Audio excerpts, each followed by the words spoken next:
سيدنا رئيس المداخل، اليوم كانت نقطة استثنائية أو دورة استثنائية بخصوص الميزانية.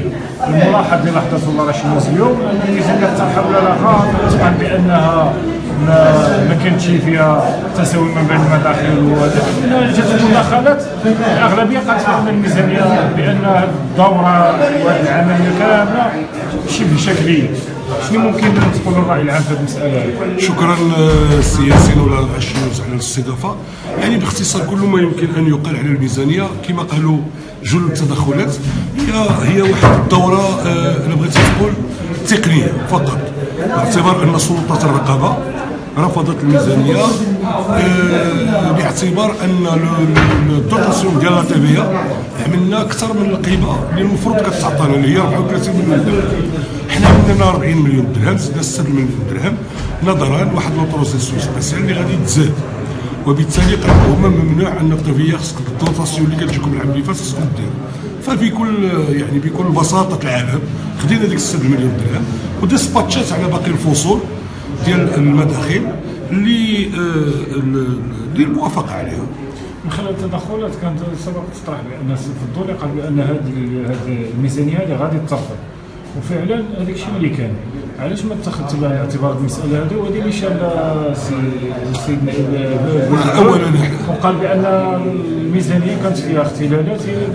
اولا ما يمكنش يجي شي واحد يقول لك الميزانيه ترفض ولا بعمرو قالها، لان الميزانيه دازت من كل المراحل ديالها الدستوريه والقانونيه، عرضت على لجنه التخطيط والاقتصاد والماليه وتناقشت في اللجنه الماليه وتناقشت مطولا. انا زلت اذكر واحد الاجتماع اللي فيه تقريبا 8 ساعات ديال العمل، والاجتماعات ديال اللجان الماليه اللي كيكون فيها التحصيل والدراسه والتبحيث كتكون حاضره سلطه الوصايه حتى هي كترفع التقارير ديالها.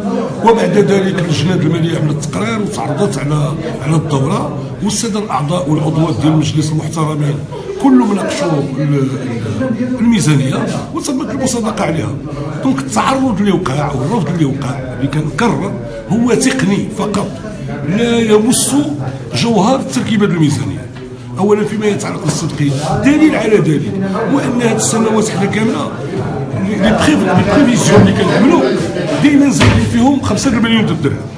رقم جوج لوطو ديال لا رياليزاسيون، يعني النسبه ديال التحقق مشينا من 89% ل 92% ل 94%. واش يوجد شي صدقيه اكثر من هذا؟ النسب المئويه اللي كنحققوا ثلاثه، راه هذا العام الثاني وحنايا كنعملوا فيها. دونك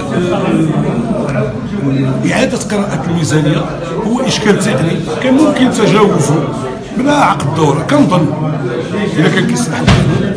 دونك الاخوان تفهموا. كانت الملاحظه الطفيفه في ديك التوزيع ديال ديك 6 مليون درهم، حيث زدنا في المداخل واحد 3 مليون درهم فاصله شي حاجه، ونقصنا من المصاريف واحد 2 مليون درهم، وبقات الميزانيه هي المال نفس الميزانيه اللي تمت المصادقه عليها في الدوره اللي فاتت.